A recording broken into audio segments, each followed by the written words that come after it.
ছেলে ওরে বাতাস আগে আরাম করে নেই বাতাস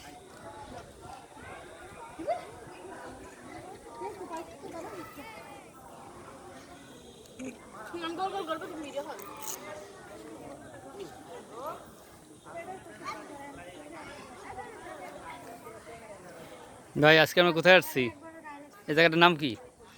এই জায়গাটার নাম হচ্ছে মোহাম্মদপুর উপজেলার ভিতরে এটা সীতারাম রাজার বাড়ি। সুতরাং রাজা বাড়ি, তাই না?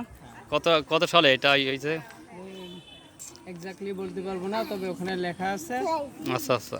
এটা দেখলে তো জানা যাবে। এখানে লোকজন আসার জন্য কি করতে পারে, কিভাবে কি আসবে তারা? মানে আমরা আসছি আসলে লাউড়িয়ার থেকে আসছি। হ্যাঁ হ্যাঁ। লাউড়িয়ার থেকে আপনার মোহাম্মদপুরের ছিল 16-17 কিলো রাস্তা। আচ্ছা আচ্ছা। তো বাজারের উত্তর সাইডে এখানে আসছিল আপনার সাথে একটা মানে নতুন করে প্রাইমারি স্কুল করছে, তো মানে একটু মডিফাই করছে।